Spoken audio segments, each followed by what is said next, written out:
The Real FM 103.6.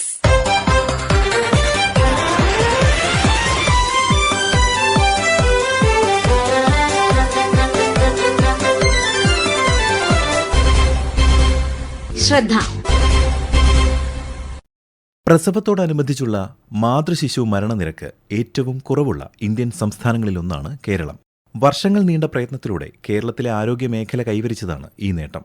എന്നാൽ ഈ നേട്ടത്തെ അട്ടിമറിക്കുന്ന അപകടകരമായ ഒരു പ്രവണത കേരളത്തിൽ വർദ്ധിച്ചു വരുന്നുണ്ട്. വീടുകളിൽ നടക്കുന്ന സുരക്ഷിതമല്ലാത്ത പ്രസവ രീതികളാണ് അത്. കഴിഞ്ഞ ദിവസം ഒരു വിവരാവകാശ അപേക്ഷയ്ക്ക് നൽകിയ മറുപടിയിൽ സർക്കാർ നൽകിയ വിവരങ്ങൾ നമ്മുടെ ആരോഗ്യരംഗത്ത് വലിയ ചർച്ചയാണ് തുടങ്ങിവച്ചിരിക്കുന്നത്.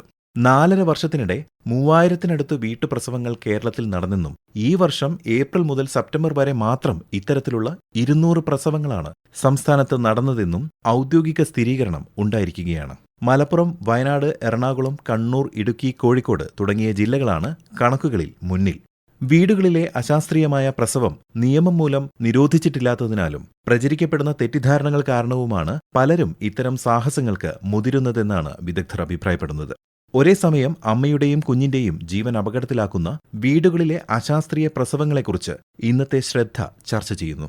ഇന്ത്യൻ മെഡിക്കൽ അസോസിയേഷൻ കേന്ദ്ര കമ്മിറ്റി അംഗം ഡോക്ടർ ഗോപികുമാർ.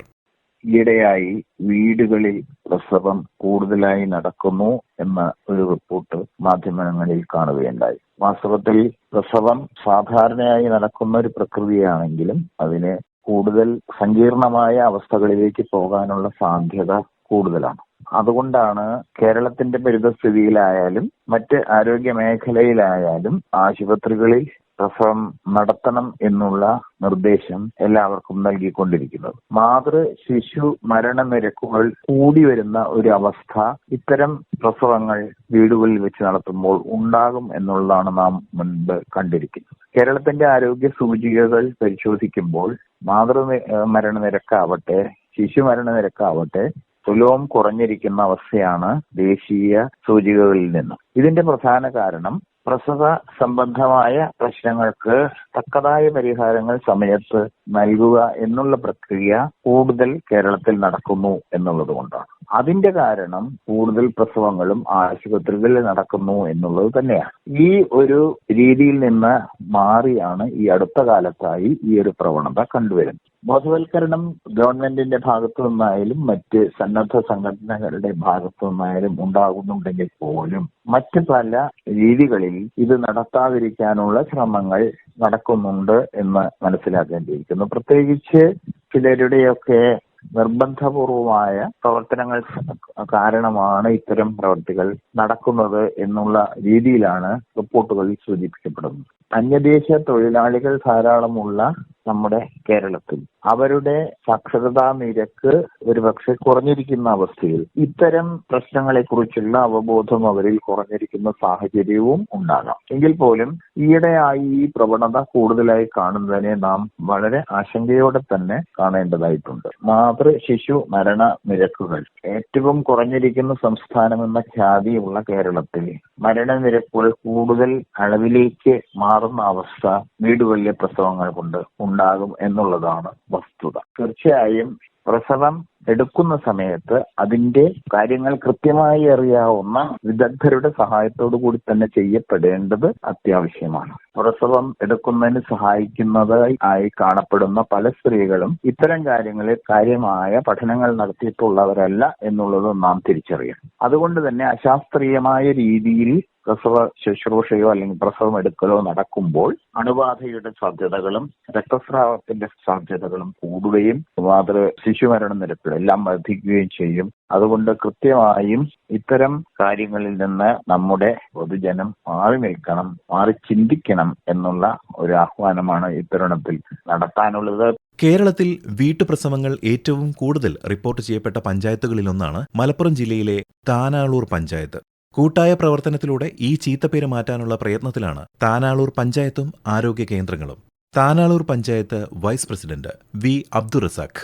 താനാളൂർ പഞ്ചായത്ത് പ്രദേശത്ത് ഈ വീടുകളിലുള്ള പ്രസവം വളരെ നേരത്തെ കൂടുതൽ തന്നെയായിരുന്നു. ഞങ്ങൾ വളരെ കാലമായി, കഴിഞ്ഞൊരു 10 വർഷത്തിലധികമായി നിരന്തരം ഈ വിഷയത്തിനകത്ത് ബോധവൽക്കരണം നടത്തുന്നു. ഞങ്ങൾ പൊതുവെ ഈ ഞങ്ങളുടെ നാട്ടിൽ ഇത്തരത്തിൽ വീട്ടിൽ പോയി പ്രസവം എടുക്കുന്ന ആളുകളെ ആദ്യം തന്നെ നേരിൽ കാണുകയും ഇതുമൂലമുണ്ടാകുന്ന അപകടങ്ങളെക്കുറിച്ച് അവരെ ബോധ്യപ്പെടുത്തുകയും ചെയ്യുന്ന ഒരു സാഹചര്യം ഉണ്ടായി. പിന്നീട് ഞങ്ങൾ വീടുകളിൽ തന്നെ ഇത്തരം ആളുകളുടെ വീടുകളിൽ തന്നെ എത്തിച്ചെത്തുമ്പോൾ ഉണ്ടായ ഒരു പ്രധാന വിഷയം എന്താ വെച്ചാൽ, ഇതിലധികവും ഞങ്ങളുടെ നാട്ടിലെ ആളുകളല്ല, നമ്മുടെ നാട്ടിലെ മതപണ്ഡിതന്മാരായിട്ടുള്ള ചില ആളുകളുണ്ട്. അവരുടെ ശിഷ്യന്മാർ തൃശ്ശൂരിൽ നിന്നുൾപ്പെടെ മറ്റു ജില്ലകളിലുള്ള അവരുടെ ശിഷ്യന്മാർ ഇതിന് സൗകര്യപ്രദമായ ഒരു സ്ഥലമാണ് താനാളൂര് എന്ന് മനസ്സിലാക്കിക്കൊണ്ട് പ്രസവിക്കുന്നതിന് 3-4 ദിവസം മുൻപ് താനാളൂരിൽ എത്തിച്ചേരുകയും താനാളൂരിലെ ചില വീടുകൾ വാടകയ്ക്കെടുത്തുകൊണ്ട് അവിടെ പ്രസവം നടത്തി ഉടനെ തന്നെ ഒരാഴ്ച കൊണ്ട് തന്നെ ഇവിടുന്ന് തിരിച്ചു പോകുന്ന ഒരു സാഹചര്യമാണ്. അപ്പൊ ഞങ്ങൾ അത് കണ്ടെത്തി അത്തരം വാടകക്കാരെ ഞങ്ങൾ നിരന്തരം പോയി കണ്ടു. ഇത്തരത്തിലൊരു സംവിധാനം ഇവിടെ ചെയ്തു കൊടുക്കരുത്, ഇതുകൊണ്ടുണ്ടാകാവുന്ന ബുദ്ധിമുട്ടുകൾ, ഈ പാവം പെൺകുട്ടികൾ വേദന കടിച്ചമർത്തിക്കൊണ്ട് ദിവസങ്ങളോളം കിടക്കുന്നതുമായി ബന്ധപ്പെട്ടും അതുപോലെ തന്നെ ഉണ്ടാകാവുന്ന ഗുരുതരമായ ആരോഗ്യ പ്രശ്നങ്ങളെക്കുറിച്ചും പലപ്പോഴും നമുക്കറിയാം ഇത്തരം ആളുകളെ അവസാന ഘട്ടത്തിൽ ആശുപത്രിയിലേക്ക് എടുത്തി ഓടേണ്ട പ്രയാസം ഇവിടുത്തെ പൊതുപ്രവർത്തകർക്കോ അല്ലെങ്കിൽ ആരോഗ്യ പ്രവർത്തകർക്കോ നേരിടേണ്ടി വന്നിട്ടുണ്ട്. അപ്പൊ ഇതുകൊണ്ടുണ്ടാകാവുന്ന വലിയ പ്രതിസന്ധികളെ കുറിച്ച് ഞങ്ങൾ ഇത്തരം ആളുകളോട് നിരന്തരം പറഞ്ഞുകൊണ്ടിരിക്കുന്നുണ്ട്. പഞ്ചായത്ത് എന്നുള്ള രീതിയിൽ പോലീസിനെയും ആരോഗ്യ വകുപ്പിലെ ഉത്തരവാദിത്തപ്പെട്ട ജീവനക്കാരെയും ഒക്കെ വെച്ച് ഞങ്ങൾ ഇത്തരം ആളുകളെ നേരിൽ കാണുകയും ഇതിനുള്ള സൗകര്യം ഒരുക്കി കൊടുക്കരുത് എന്നും അതോടൊപ്പം ഈ പെൺകുട്ടികളുടെ ജീവൻ അപകടത്തിൽപ്പെടുത്തുന്നത് ഈ പിറക്കാൻ പോകുന്ന കുട്ടിയുടെ ജീവന് തന്നെ ഭീഷണിയാവുന്ന പ്രവർത്തനങ്ങൾ അത് നിർത്തിവെക്കണം എന്നുള്ള രീതിയിൽ നിരന്തരമായ ഇടപെടലുകൾ നടത്തിക്കൊണ്ടിരിക്കുകയാണ്. ഞങ്ങൾ അതിനുവേണ്ടി തന്നെ ഒരു പ്രത്യേക സ്ക്വാഡ് രൂപീകരിച്ചിട്ടുണ്ട്. ഇങ്ങനെ വല്ലതും സംഭവിച്ചാൽ, ഇത്തരത്തിൽ വല്ല മെസ്സേജ് ഞങ്ങൾക്ക് ലഭിച്ചാൽ ഉടനെ ആ സ്ക്വാഡ് അത് ജനപ്രതിനിധികളും ആരോഗ്യ പ്രവർത്തകരും ഉൾക്കൊള്ളുന്നതാണ്. ആ സ്ക്വാഡ് അവിടെ എത്തുകയും അവരോട് കാര്യങ്ങൾ പറഞ്ഞ് മനസ്സിലാക്കി കൊടുക്കുന്ന ഒരു പ്രവർത്തനമാണ് ഇപ്പോൾ സ്വീകരിച്ചിട്ടുള്ളത്. ഞങ്ങൾ വിപുലമായ പ്രചരണത്തിലേക്ക് ഞങ്ങൾ മുന്നിട്ടിറങ്ങാൻ വേണ്ടി പോവുകയാണ്. വീടുകളിലെ അശാസ്ത്രീയമായ പ്രസവങ്ങളിലെ അപകടത്തെക്കുറിച്ച് വിശദീകരിക്കുന്നു retired gynaecologist doctor Bhavani Chandrasekharan, Thodupuzha. വീടുകളിൽ പ്രസവം എടുക്കുന്നത് അപകടരഹിതമാണെന്ന് പറയാൻ സാധിക്കുകയില്ല. ഇപ്പം വെസ്റ്റേൺ കൺട്രീസിലൊക്കെ കുറെ എടുക്കുന്നുണ്ട്.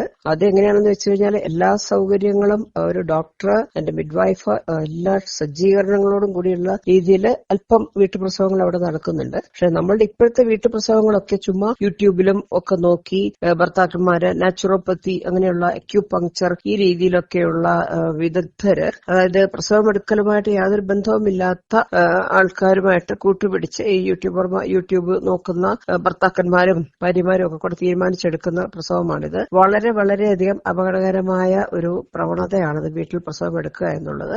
നമുക്ക് പെട്ടെന്നൊരു ബ്ലീഡിംഗ് വരികയോ അതുമല്ല, ഇതേപ്പറ്റി യാതൊരു അറിവും ഇല്ലാത്ത, പ്രാക്ടിക്കലായിട്ട് ഒരു അറിവുമില്ലാത്ത ആൾക്കാരാണ് ഇത്തരം പ്രസവങ്ങൾ എടുക്കുന്നത്. 6-7 വർഷമോ അതിലധികമോ കാലം പഠിച്ചിട്ട് ധാരാളം പരിശീലനങ്ങൾ കഴിഞ്ഞതിന് ശേഷമാണ് ഗൈനക്കോളജിസ്റ്റുമാര് ആശുപത്രി വെച്ച് തന്നെ പ്രസവം എടുക്കുന്നത്. അപ്പൊ അങ്ങനെയുള്ളപ്പോ ചുമ്മാ കേട്ടറിവുകൾ വെച്ച് മാത്രം കൊണ്ട് എടുക്കുന്ന പ്രസവത്തില് അമ്മമാരും കുഞ്ഞുങ്ങളും ഒരുപോലെ മരണപ്പെട്ടു പോകുന്ന വളരെയധികം സംഭവങ്ങളാണ് നമുക്ക് നടന്നുകൊണ്ടിരിക്കുന്നത്. എല്ലാവർക്കും അറിയാവുന്ന കാര്യമാണിത്. അപ്പൊ അതുകൊണ്ട് ഞാൻ പറയുന്നത് ഒരിക്കലും അത് അങ്ങനെയുള്ള ഒരു പ്രവണത നല്ലതല്ല എന്നാണ്. സാമൂഹ്യ ബോധവൽക്കരണത്തിന്റെ പ്രാധാന്യത്തെക്കുറിച്ച് സംസാരിക്കുന്നു കേരള ശാസ്ത്ര സാഹിത്യ പരിഷത്ത് ആരോഗ്യ വിഷയ കമ്മിറ്റി ജില്ലാ കൺവീനർ കെ അരുൺകുമാർ, വയനാട്. എന്തുകൊണ്ടോ ചില പ്രദേശങ്ങളിൽ ഈ വീട്ടിലെ പ്രസവം പ്രോത്സാഹിപ്പിക്കുന്നതിന് വേണ്ടിയിട്ടുള്ള ചില വാട്സപ്പ് കൂട്ടായ്മകളും അത്തരത്തിലുള്ള കാര്യങ്ങളും നടക്കുന്നതായിട്ട് കാണുന്നത്. നമുക്കറിയാം, നമ്മുടെ അമ്മയുടെയും കുഞ്ഞിന്റെയും ഒക്കെ ജീവൻ രക്ഷിക്കാനുള്ള ഒരു പ്രധാനപ്പെട്ട ഉപാധി എന്ന് പറയുന്നതാണ് ഹോസ്പിറ്റലിലെ പ്രസവം എന്ന് പറയുന്നത്. അപ്പൊ അത് നമ്മൾ പ്രോത്സാഹിപ്പിക്കേണ്ടത് തന്നെയാണ്. കാരണം മുൻപൊക്കെ മെറ്റേണൽ മോർട്ടാലിറ്റി 1 ലക്ഷം പ്രസവം നടക്കുമ്പോൾ ഒരുപാട് അമ്മമാർ മരിച്ചിരുന്നുവെങ്കിൽ ഇന്ന് ഇന്ത്യയിൽ തന്നെ ഏറ്റവും കുറച്ച് പ്രസവവുമായിട്ട് ബന്ധപ്പെട്ട അമ്മമാർ മരിക്കുന്ന ഒരു സംസ്ഥാനമാണ് കേരളം. അതിൽ 100% പ്രസവങ്ങൾ അവിടെ ആക്കിയതുകൊണ്ടാണ്. പക്ഷേ ആദിവാസി മേഖലയിലും ചില മേഖലകളിലും ഒക്കെ ഇപ്പോഴും പ്രസവം വീടുകളിൽ നടക്കുന്നതായിട്ടുണ്ട്. അപ്പൊ തീർച്ചയായിട്ടും അത് അമ്മയുടെയും കുഞ്ഞിന്റെയും ആരോഗ്യത്തിനൊക്കെ വളരെ ദോഷം ചെയ്യും. ആരോഗ്യരംഗത്ത് കേരളം നേടിയെടുത്തിട്ടുള്ള നേട്ടം നമുക്ക് നഷ്ടപ്പെടാൻ ഇടയാക്കുന്ന ഒരു സംഭവം കൂടിയാണ് ഈ വീടുകളിലെ പ്രസവം എന്ന് പറയുന്നത്. സ്ത്രീകൾ ഗർഭിണിയായ സമയത്ത് അവരെടുക്കേണ്ട 2 TT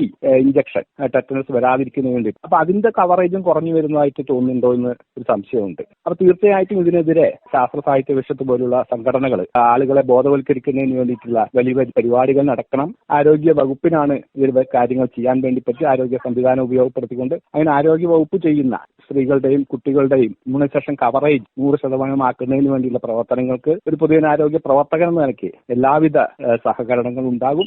100% പ്രസവങ്ങളും നമ്മുടെ ആശുപത്രികളിൽ തന്നെ നടക്കുന്നതിന് വേണ്ടിയിട്ടുള്ള ബോധവൽക്കരണം നടത്താനും ഞങ്ങളുടെ ഭാഗത്തുനിന്നുള്ള എല്ലാവിധ പിന്തുണയും ഉണ്ടാകുമെന്ന് അറിയിക്കുന്നു. പുരോഗമനപരമായി ചിന്തിക്കുന്ന ഒരു ക്ഷേമരാഷ്ട്ര സങ്കല്പത്തിലാണ് നാം മുന്നോട്ടു പോകുന്നത്. അതുകൊണ്ട് തന്നെ സമൂഹം നേടിയെടുത്ത വലിയ നേട്ടങ്ങളെ തകർത്തു കളയുന്ന ഒരു പ്രവണതയും പ്രോത്സാഹിപ്പിക്കപ്പെടാൻ പാടുള്ളതല്ല. നമ്മുടെ കുഞ്ഞുങ്ങൾ സുരക്ഷിതമായി ജനിക്കട്ടെ, അവരുടെ അമ്മമാർ ആരോഗ്യത്തോടെ ജീവിക്കട്ടെ. നമുക്ക് ശാസ്ത്രത്തെ വിശ്വസിക്കാം. വീടുകളിലെ പ്രസവത്തോട് നോ പറയാം. ഇന്നത്തെ ശ്രദ്ധ ഇതുവരെ. തയ്യാറാക്കി അവതരിപ്പിച്ചത് ബിനീഷ് സുരേന്ദ്രൻ. ആശയം നിർവഹണം സി കൃഷ്ണകുമാർ. ശ്രദ്ധ.